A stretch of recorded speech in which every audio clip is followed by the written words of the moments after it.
There's nothing like personally taking a step away from the activity and the whirlwind of the business. Again, because that's the unique advantage that a CEO or owner has, is they can choose to do that. And if they're able to, on a regular basis, systematically review the different components of their operation, they will start to learn to listen and respond better to the issues that arise when they do that assessment. Welcome to the Business Builder's Playbook, the show that breaks down the systems and strategies behind predictable revenue growth to win in business. In each episode, we're diving into the proven strategies that separate the winners who scale from the losers who fail. This show is sponsored by BDR.ai, the AI-powered business development platform that automates your outbound prospecting so you can focus in on closing deals instead of chasing leads. Let's get started. Welcome, everybody. My name is David Bush, and I get a chance to be your host and moderator for this exciting webinar. And I cannot wait to introduce you to my friend Eric Smith. And we're going to be talking today about the CEO's pit stop, finding out how to take a break and how that will improve your performance. And we're going to give you some very specific strategies, tactics, and tools that have helped others in a similar seat, just like you, to recover from a short pit stop and really accelerate the growth of their business, the growth of themselves, and the growth of their team. So I'm so excited to have my friend Eric Smith here. He is a C12 chair, which is a peer advisory organization, which helps Christian CEOs to implement their faith into their work. And Eric's going to tell you a little bit more about that. But Eric, I am so excited to have your expertise and your experience and your life stories that you're going to share with us today. So thanks for joining me today. Thanks, David. Pleasure to be here. Well, let's talk a little bit about Eric before we jump into the Q&A and the questions that were submitted. If those of you that are watching this live, if you have more questions and you want to submit them into the chat, or you can use the Q&A feature and submit those there, and we'll try to get to those questions in the order in which they're received. But let's talk a little bit about Eric before we get into the details. What brings you to this place where you're working with CEOs and leading out the C12 peer advisory organization?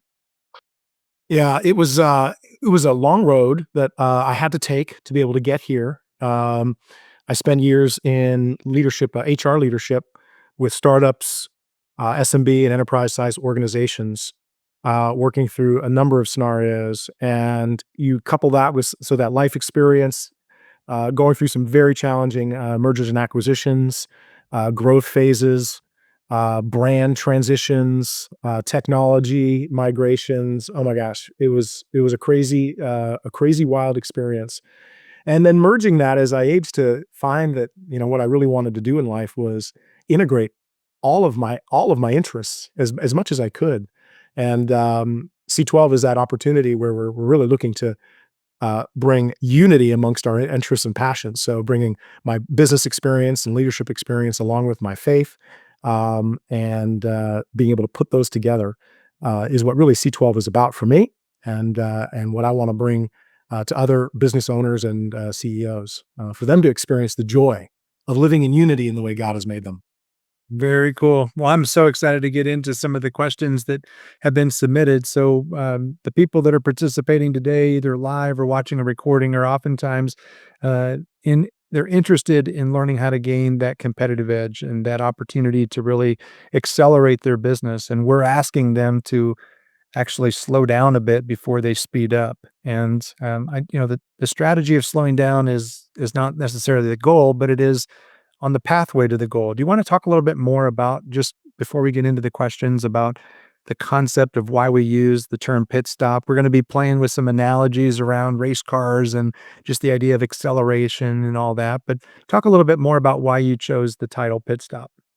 Well, the idea of being strategic at its core is being able to step back from the busyness of the workday, the busyness of all the inbox, all the customer issues, the technology. And being strategic, which is essential for business leadership, has to happen in some kind of insulation from the activity of every day. And this is an area which I see a lot of business leaders, they'll talk about the importance of strategy, But when it comes down and you start asking them some probing questions about when they're taking the time to do it, how they're doing it, what tools are they using to be strategic, and what partners do they call upon to help them with their strategic thinking and planning, then I start to see a lot of holes and a lot of, sideway glances and some excuses coming out around why they're not doing that. And for the business leader, there can be nothing more important because there's nobody else in the business that is going to be dedicated to the definition of strategy and then its execution. So this topic to me was essential. We were going through C12, some of the C12 curriculum a number of months ago around the strategic mind, and the concept of slowing down is at the core of being able to do that. So it's kind of a rough question and a tough one to ask yourself. Are you really willing to take a break from the race, to take the necessary steps and then bring a team around you that can help you succeed and win? Yeah. I know that John Maxwell has that great book, When Talent Isn't Enough, and when your talent has got you to a certain place, but it can't get you any farther. That's oftentimes, my grandson, I have a 2-year-old grandson now, and he loves the movie Cars. And, Lightning McQueen was a kind of a solo guy. He wanted to run without the team and not pay attention to when the pit crew needed to put tires on. And that lost him the big race. And so as I was watching that movie the other day, I was thinking about our webinar going, man, there's so many correlations and just such a great analogy. So let's start with just the first question, which is around, we're taught that speed wins, and we're all in a competitive race. We're all trying to beat the competition. But why is moving fast actually a liability for a CEO in your perspective? Well, it comes down to the unique role that a CEO has.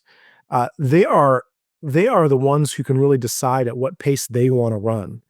Uh, they are they are going to define the race for themselves. And if the CEO is not willing to take the time out to assess the business on a regular basis and probably assess it more frequently than they're currently doing, then the liability is that they're going to be running a race where they think they're winning, and then something pops, something breaks in the system, and there'll be all kinds of excuses and postmortems on why this happened.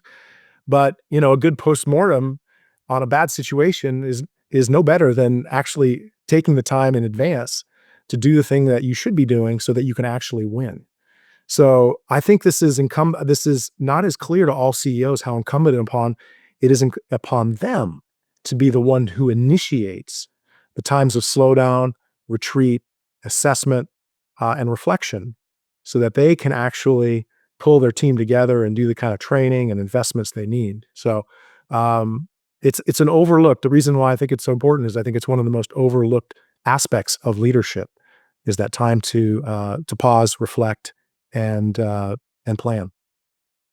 Well, yeah, the idea of a pit stop, I would say, is got a lot of different applications. I mean, there's maybe a pit stop just in your personal life and taking a moment of reflection for your own personal values and your beliefs and relationships. And then there's also the benefits of having a pit stop from a business perspective. But define what you mean by a pit stop. Is it a season? Is it a certain amount of time? Like, how would you define a good pit stop to help a CEO to truly win the race? Yeah, I define a pit stop as a planned event on a some kind of regular cadence where you have a method by which you go through an assessment of your work, of your team, your resources, and to get input from others around how that is actually going.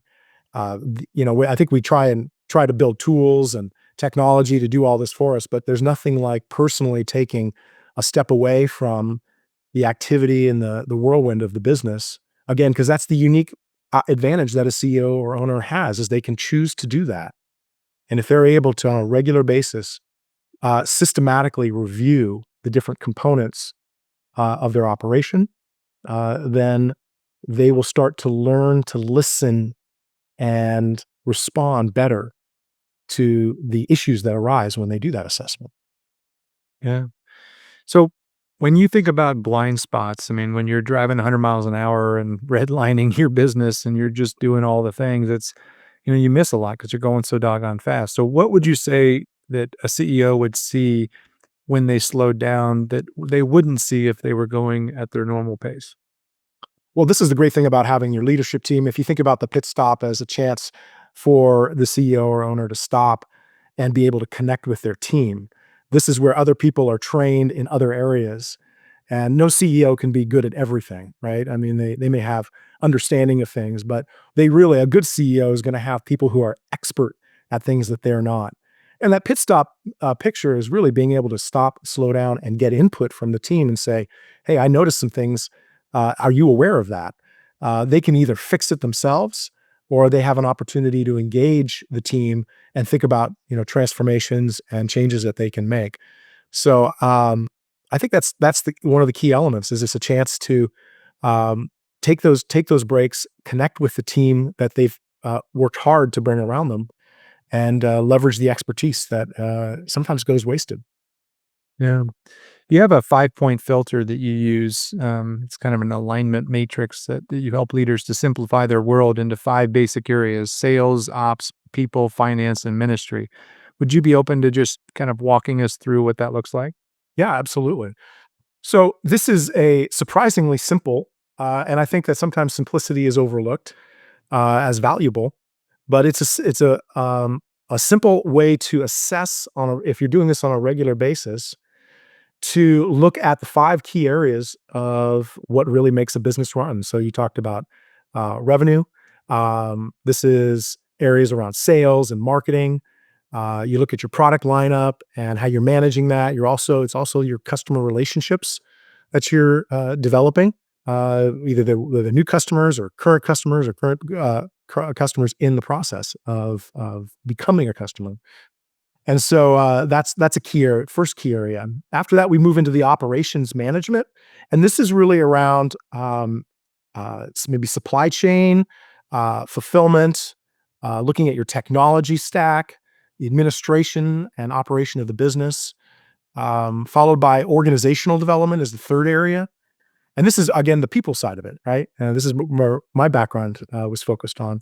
In who are you recruiting? How successfully are you able to attract the right talent, get them on board, and effective team players, uh, as well as helping them grow their skills and developing careers within your organization.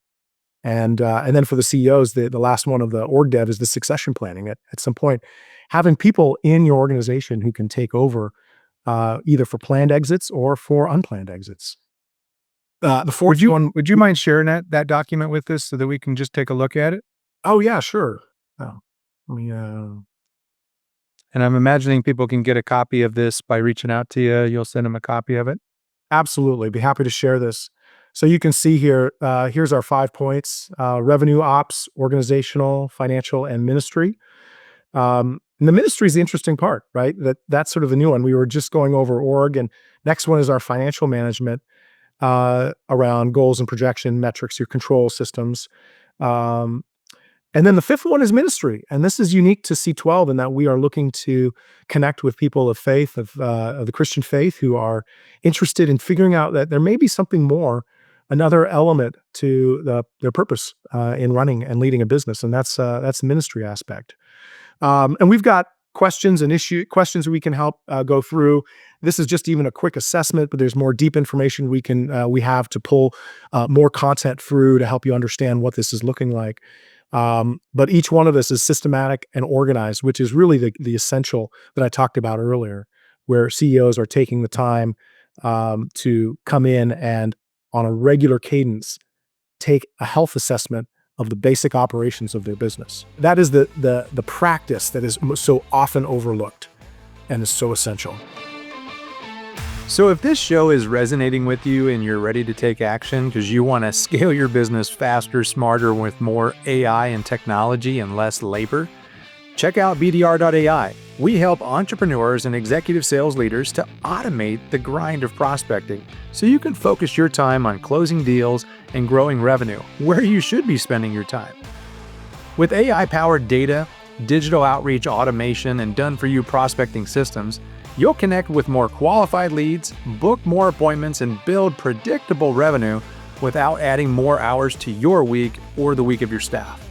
Visit BDR today and discover how our AI Prospect Finder and digital BDR agents can help you to build your pipeline and your profits. Visit BDR.ai, where business builders learn how to automate and scale their playbook. Yeah, you have these assessments, and they oftentimes are great opportunities for self-reflection, and it kind of gives you that aha moment. How do you translate the aha moment to the application of actually improving their driving capacity? Is that a coaching, or is it more of a discussion as a peer advisory group? I'm curious. Well, especially in this context, in the C12 context with peer advisory, absolutely. It is the discussion amongst, say, drivers, right? They're driving their different machines, their different racetracks, to have different teams, but it's through that unique opportunity to talk among peers about how they actually go through and translate ideas into practice. And there's nothing like other drivers who are going through the same thing, but maybe in a different industry, a different size business. Can sometimes be a huge advantage. We talk to people who are leaders of like $250 million businesses, and they're like they could be listening to someone who's running a $10 million business, but that person can have a unique perspective to say, "What about this? Have you tried something like that? This is something I'm working on." And then through coaching, obviously, as you mentioned, one-on-one opportunities to make it really personal is one of the other advantages of what peer advisory, and especially the C12 model, provides, is that direct one-on-one coaching experience. Beyond that, I think it's also important that they have industry experience, have industry connection. So it's one of the things that a lot of times CEOs are looking for is people within their industry that they can be honest with, that are not they're not competing with. And the beauty of C12 is that we have over 5,000 members around the world, and there are people in your industry that you can connect with through the C12 network, where you can actually share industry specific challenges and work through translating some of these common ideas into practical actions that you can take and experiment with. I know that you shared previously when we were kind of planning for the webinar that a lot of CEOs get caught in the technician trap, where they're constantly trying to fix the engine and they're, doing the tune-ups on the engine rather than getting into a seat where they're designing a better overall team and a better overall performance car, high performance car. They're just getting so caught up in the thing that they know and the thing that's comfortable. Um, how do you talk them through that process of giving something up that they have always known and they've always been excellent or unique at it, to maybe taking on a role that they haven't had a lot of success because they haven't been forced to become that high performance CEO, business growth minded, faith leader, so to speak?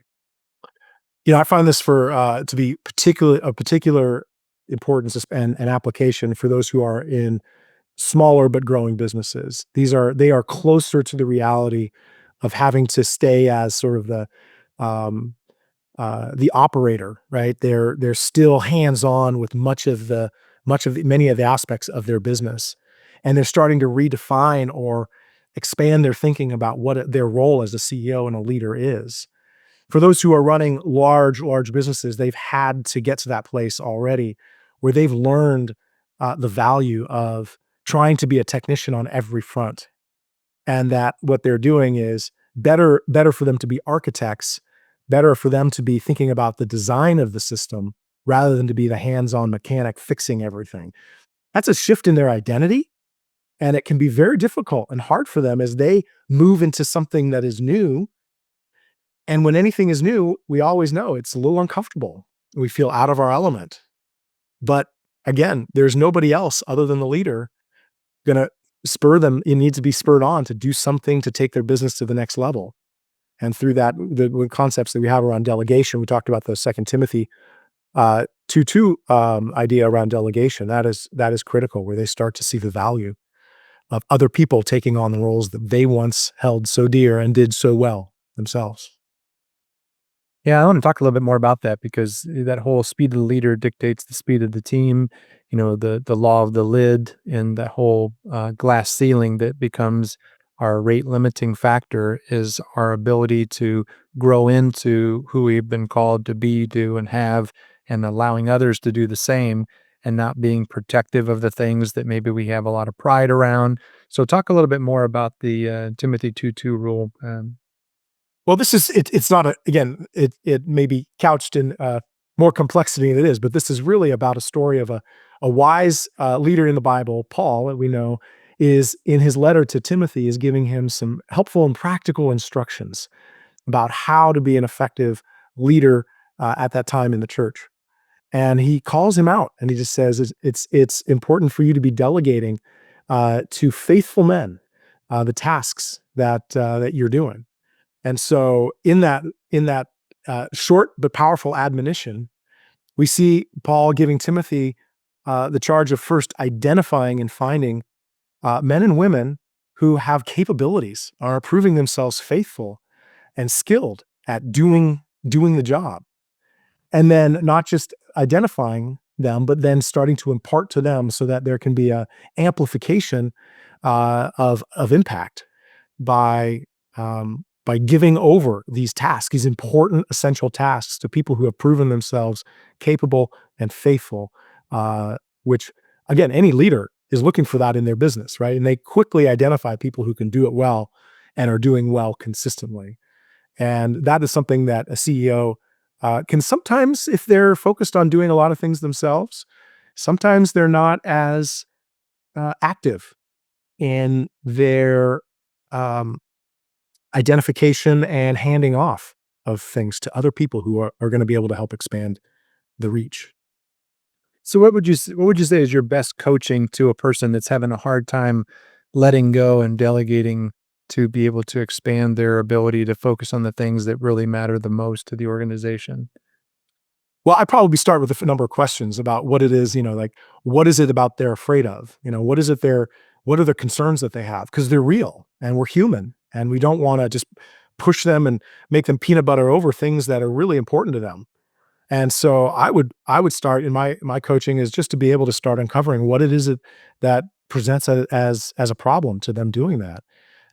Explore ideas of where potential delegation could be beneficial and start working with them to paint a picture that makes sense in their world around how they can experiment and not all of a sudden hand off things to people that really shouldn't be doing things, but making small adjustments in their um, their uh, their learning around how this happens and how it can happen well. So it would be a mutual discovery conversation where we're not just, hey, there's one way to do it. Everybody's in a different world, but what's one way that you think you could learn to do this in a way that is presenting just the amount of risk that you can handle by handing something off to someone else. Mhm. Well, I love the play on words of the word beliefs. The word lie is right in the middle of those beliefs, and one of the biggest lies that CEOs tell themselves is they say, um, "When things slow down, when this project is finished," right? And then maybe they tell their spouse this, or they tell their team, or they tell the person that's mentoring them, "Hey, as soon as this is finished, then I'll take a pit stop." But before that happens, something typically breaks because it never actually gets to the point where they take the time. So, how do you help CEOs to break through that lie? Is it just to get them to a point of accountability and say, it's important enough to take a break every quarter? Or do you negotiate that with them? Or how do you work with them on that? Well, again, each person is made unique and different. There are some people who are going to be able to go longer and faster. Other people are going to require more breaks. So this isn't a one size fits all approach. This is really about having unique conversations with people who are made uniquely and trying to figure out ways in which they can start to see opportunities for themselves that make sense rather than feeling like they have to look and operate like everybody else or somebody else on the social internet, kind of bandwagon that's promoting something. Learning to understand who you are and how God has made you is probably the first big step in being able to start crafting a plan and a solution that really works for you and the organization that you've helped to build. Mm. I really enjoyed your concept about stewardship versus ownership. Would you mind sharing that a little bit with everybody about this, flip of a script and how you see things is how you do things, and how stewardship can really free up a lot of stress and anxiety and worry and other things that can kind of oftentimes go with taking full ownership of everything and feeling like that it's all up to you to make it happen. Well, this is an interesting topic in our world of our marketing world and Madison Avenue, accumulation and the idea of shifting from owner to steward could be a really foreign concept for people, and I would is not one that's light or small. And so I would I bring this up in a very I want to in a very soft and sensitive way because this is at the core of what you believe and is not just a concept I think that can be had that can be implemented in a vacuum. And the reason why is stewardship is a biblical concept that there is a God that exists and who is active in this world, who in fact is the owner of all things. And when instead of us usurping that ownership and in a sense sort of plagiarizing the credit for how things happen, it's a position of one of humility but also one in which that a steward is looking to uh, please the owner of the property. So I think of in Jesus' time, he talks about a vineyard owner who gives his stewards talents and goes away and is expecting a return on those. They come back, and some are able to provide a good return, and others not. And he praises in the story, in this parable, the vineyard owner is able to praise those who have been able to take their talents and really multiply them. And so I think the idea, the relief that one can have in thinking about stewardship and ownership is that who is ultimately responsible? And then also who is ultimately active and involved? Is this only up to me? Am I the only place the buck stops? Is there really no one else but me? Sometimes we like to think that. It makes us feel good, but it isn't necessarily the most healthy way, from a biblical worldview perspective. And there's a great relief in being able to bring a return to someone who's in fact worthy and in ownership of all things, including our businesses, our families, Hmm. all our resources and our time. I'm curious to know your perspective on when you have an employee that's underperforming, or maybe you would consider them toxic to the culture of what you're trying to build. But then you also have this concept of business as a ministry. Um, how do you run an efficient, profitable business as a ministry, but not actually have it to be run like it's a church, if that makes sense? Because Totally. you're trying to run this for-profit entity, and there's times when people need to be career planned. You need to make hard decisions, and Mhm. it's not necessarily where you're excommunicating them from the church. It's just not a good fit for them to be in there. So I'm just kind of curious of how that plays out in a faith context. It's a great question, David. This is where I spend a lot of my time as HR dealing with how organizations recruit, develop talent, and if sometimes we get it wrong. Sometimes organizations miss out, kind of miss on making the fit. The other thing is that people change and organization change. What could be a great fit at some point can just turn into something where it's not fitting. With no intent on either party, the organization or the individual. One of the things that I've noticed in my experience is that when there was not a good fit, we would spend tons of time trying to figure out ways to support that person, shift things, give them supports and aids, so to try and get them successful. And I think most times businesses are doing that. They're working hard to support their people. Um, but one thing I noticed is that anybody that moved on from the organization, they always found thriving environments and careers outside of ours. And to stay humble and to think that, we're not everything to all people. We have a very unique, every business has a unique focus. And to try to keep someone in that as they change and as the organization changes is not realistic, nor kind to people. And moving people on is sometimes be the best thing for everybody involved.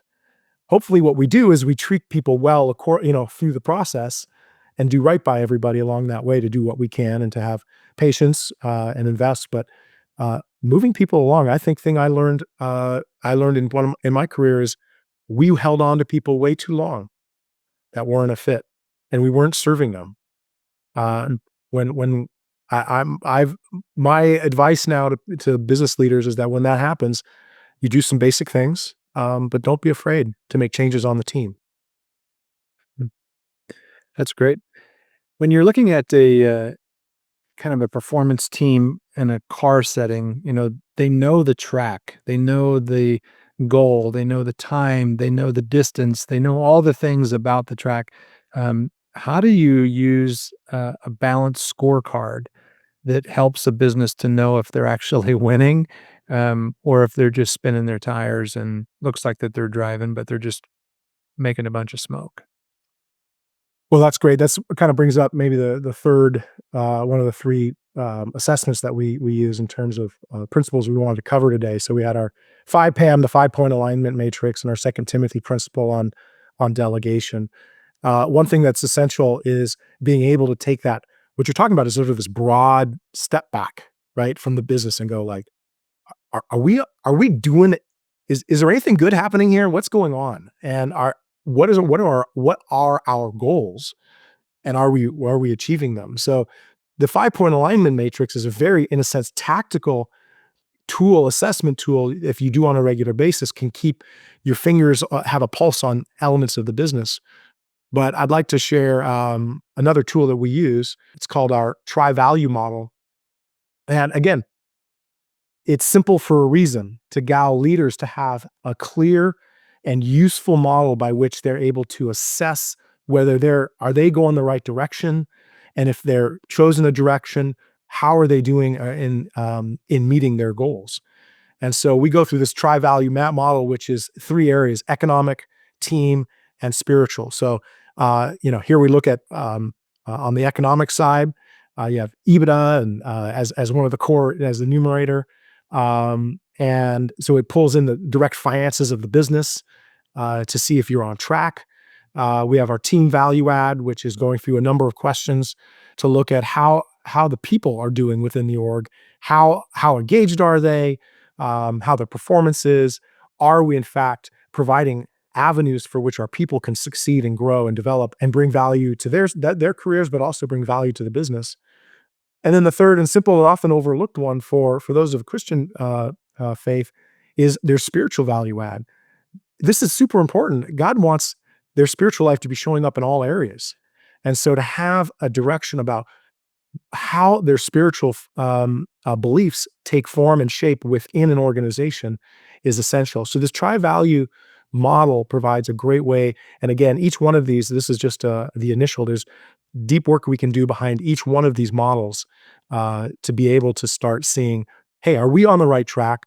Is this make sense at all for us to be doing, and make adjustments along the way? Yeah. When you go into your organization conversations, or when you're talking to your CEOs, what's the most common blind spot that you've found? Like, what's the area where it's just like, duh, or aha? Like, it's an aha moment for most of the business leaders that you're working with.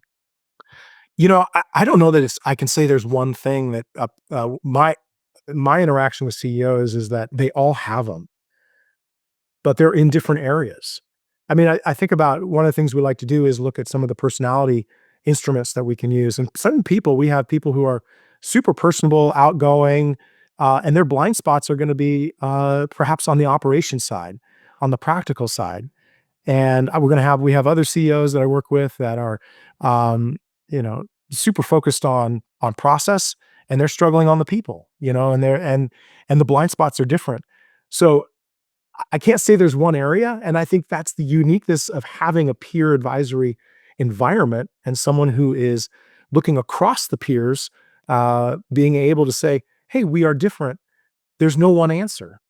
What you need is environment to be able to be yourself, share yourself, and have people who are gonna reflect back honestly to you, and also using tools, and content to take a tour through the garden of areas, and that's part of what C12 does, is we have a very methodical way of addressing all of the 5-point alignment matrix topics, as well as the tri-value model that we do over the course of a year, that all the CEOs are gonna have a chance to sort of shine the light in areas that they, may not be paying attention to. So, sorry, it's kind of a cop out of an answer. I'm not there is no one answer, and that speaks to the need of having an environment and content that will drive you to expose areas that are blind spots. Yeah. I don't know if anybody comes to mind off the top of your head, but would you be open to just sharing maybe a story or two of um, individuals without sharing their details of their name or company or anything else, but just kind of giving us a little bit of a glance of how you've been able to take maybe somebody that just wasn't performing at their highest level of capacity, whether it be any one of those three different areas that you just talked about in the tri-value model. And what were some of the wins that happened in year one, year two, year three? I'm just curious to know what the impact has been from some of the work that you've been doing with these CEOs. Sure, happy to. There's, one individual who, on 2 fronts, I'll kinda share on 2 different, areas, sort of blind spots. He's built the business by hand. He's been out, uh, very much hands-on in all areas, and yet he knows that he's really good at sales, and that's where he loves the people aspect, the relationships. So he's sort of, he's happy in that role, and he's successful in that role. And so one of the things we've been talking about is what are the areas, the things that he's been missing by sort of taking the path that feels right for him and actually produces results. But when it comes back to actually leading the business and doing organizational development, that's the area where he has not taken on. He likes to sell projects. He doesn't necessarily want to deal with the people in his business and in growing their careers and developing them. So he's had some aha moments along that front where he's now using many of the tools that C12 provides in terms of gathering feedback, engaging with them, practical ways in which he can structure his leadership team meetings. He's now organizing them in a much different way, and also his all company meetings that he has. He's really thinking about them in a whole new way, structuring the agenda, pulling in his leadership team for their input. He's doing organizational development now um, almost by chance, almost as a side effect of him stepping in and learning to ask new questions and being humble, but taking the role of instigating change. He also the second area that he's been having some great success on is on that spiritual value add. It never really occurred to him that his business was a channel for providing spiritual relief to people and hope, through the gospel. And he's taking small steps now. He's identified people within his organization who he believes has talent. So again, he's sort of pulling on that org dev front, starting to see the talent in other people, and he's now applying that in the spiritual side of his business, starting to activate them to do things that people are naturally inclined to do. And he's having amazing results because people are like, "I never knew you cared." And this would be like, I would be overjoyed, to be able to take on some of these responsibilities. And I never thought I'd be able to do that in my job. And so he's just having some incredible breakthroughs. Now, albeit small steps. I mean, it's not blowing up. He keeps his business running, but he's exploring new boundaries and new frontiers of his own role and his own ability to bring positive change. So that's one. Um, That's great.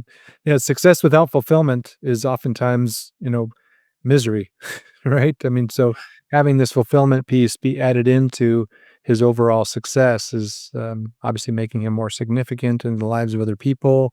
And there's something to be said about feeling significant and where you're actually making a difference in the lives of human beings rather than just making a profit and shifting from that uh, mindset That of this is my business and I own it and this is what we're going to do to really becoming a steward and helping other people and being a servant of other people. And that has been a proven way to see a lot of different businesses to grow and thrive. And you've obviously had some experience with that. Is there any other thing that you wanted to share about that? Well, I just think it's interesting that these things, these topics, the ways we look at them, like this tri-value around economic, team, and spiritual, they're not in a bubble. They're not isolated Mm. levers that we pull on. They're interdependent and related. And when oftentimes in a business role as CEOs, we focus primarily on that economic value add. We're looking at the end of, our profit, our gross revenue, and our profit coming out of that. Well, oftentimes we're just looking at how can we tune that engine, that specific part of the engine. But when you are investing in your people and they're becoming supported and being in the right role or finding the right people for the right role, and you're empowering them and delegating them, you're that has an impact on your economic value add. They are going to be part of that economic engine. And same with the economic image. We talk if we say that if there's no margin, there's no mission. If you're running a business and you don't have extra profit, you're not going to be able to have the money. And we ran into this. I ran into this multiple times where we wanted to bless our employees, but we realized like, hey, we've got to make more money. We've got to be more profitable because benefits and experiences and learning and tools and all things that you want to have for your team can't be had without profit. So Mm. there's a point to the profit. There's a point to the economic value that allows you to fund the kind of team investment and spiritual investment. And so these concepts are not, again, isolated. They're interrelated. And when people start seeing that, it becomes funner and more engaging into to experiment with ways in which you can start expanding activity and success in these other areas of your business other than just the economics. That's so great. Well, I know that there's people here that are watching this video that are just curious to know more about what it is that you do with C12. Would you give us kind of a high level overview of what it looks like to be a part of C12 and what would be a process that they would look at if they were interested? Sure. Yeah, C12 has we have somewhat of a unique perspective on the peer advisory role within the industry. There's a number of other types of organizations that offer similar services, but C12 is unique, and it is the largest faith-based uh, business peer advisory organization in the world. We have over 30 years experience in developing processes, tools, content, curriculum, best practices that are continually honed and developed for value and impact. The members, the primary thing that a member would experience is our ongoing monthly meetings that we spend time in a dedicated pull out retreat kind of experience where we, as a group, go through MBA level business curriculum. We go through ministry curriculum and allow them also each member once a year will go into a deep dive in their business and get a chance to get almost like a board. I mean, that's kind of what you can kind of think about. CEOs may or may not have a board. If they're larger, they tend to have that. If they're not, they're doing it all on their own. But even if you have a board or not, having a board of similar people who are there just for your benefit, they have no other agenda but then to see you succeed and thrive as a person and a business leader. That is really kind of at the core of the experience. It's not about me. In fact, if I'm talking too much, I'm not actually providing the right kind of service to my members. What a member really gets to experience is the wisdom and insight of their peers. Now, in addition to the monthly meetings, I'll provide one-on-one coaching every month. And then that will tie into as well all kinds of resources that we have available. Again, we spend over $1 million a year in developing curriculum and content that is relevant and honed and continually being refined so that it's timely in the market, and that it's receptive and effective. So between the monthly meetings, the monthly coaching, that is the majority. Again, we have online resources. We have uh, um, industry forums that I mentioned earlier, ways in which you can connect with other people in your industry, and conferences. So those are the main things that one would experience as a C12 member. Yeah. So, what would be the next step if somebody wanted to learn more? Would it be to reach out to you on the contact information we're going to provide with the recording, or is there a specific process that they need to go through? Yeah, it all starts with a simple conversation, and I like to just first of all get to know each other. We just want to find out where we're at, and just start a conversation that the two business leaders are having around what some of the challenges are, what they're trying to solve, and if what C12 has to offer really makes sense to them. So there's no set process. It's through dialogue and conversation. Yeah. Well, we're so glad that you joined us here today, and I'm so glad that everybody that watched live or watched the recording got a chance to hear some of these truths and amazing wisdom facts about what it takes to be successful and how you can end up helping them to become more successful and significant through the work that you're doing at C12. I want to end with something that's kind of like my favorite part of the Cars movie, and it's when Lightning McQueen gets back into the final race and he's racing around and he's kind of feeling like it's just not worth it, and it's not coming together for him. And if you remember the movie, but Doc, Paul Newman, gets on the radio and he's the old Hudson Hornet to the guy that won, 3 Piston Cups, and he starts talking to him like a mentor. And I just, wanted to have an experience about Eric Smith mentoring the CEO that's watching this right now without knowing them personally. What kind of words of encouragement, of guidance, just helping them to see a lighted path in front of them? Maybe they're going through challenges relationally and with finances or anything that's just maybe needing some encouragement from Eric Smith. What would you say to him? But I think one of the most common issues that leaders have is the isolation that they can feel. They go to work and they have to be very careful about what they present and reveal and share with people at work. They may have a few other, friends in leadership businesses.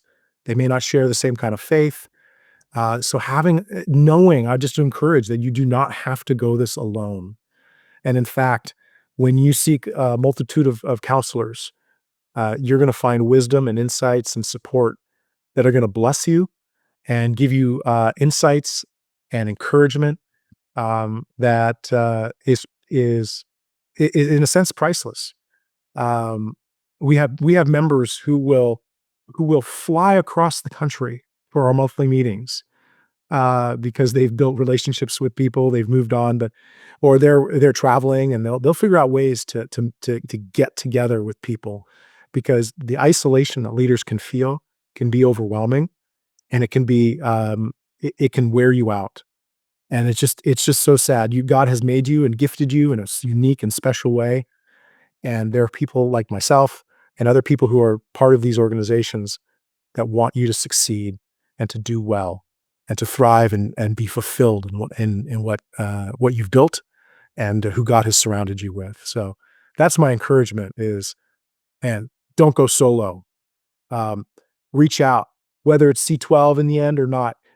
I'm here to provide help. If I can provide connections and a network for you, that would be a blessing to me.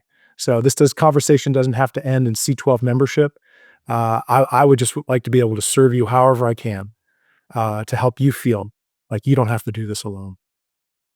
Thanks. I appreciate it, Eric. There were a few comments about pricing. I imagine that you'll just discuss that with them privately, or is there any information you want to share on pricing for services? Yeah, I would love to, first understand kind of what they're looking at and talk a little bit about their situation. So happy to have a pricing conversation directly if that's something people are interested to find out more about. Great. Well, thanks everybody for joining us live or watching the recording. And thanks to Eric for giving us his great wisdom and experience and education on how we can all benefit from a pit stop and win the race. Thanks, everybody. Have a great day. Thanks for tuning in to the Business Builder's Playbook. If this episode gave you some plays that you can start running in your business today, hit subscribe and share with another revenue leader who's tired of the pipeline grind. Building predictable revenue isn't something you figure out alone. Whether you're looking to automate your prospecting with BDR.ai, or you just want to talk through the growth challenges you're facing, reach out. We help business leaders just like you to build systems that actually scale. And if you're ready to stop being your company's highest paid prospector, let's have a conversation. Reach out to us at BDR.ai. Until next time, let's keep building.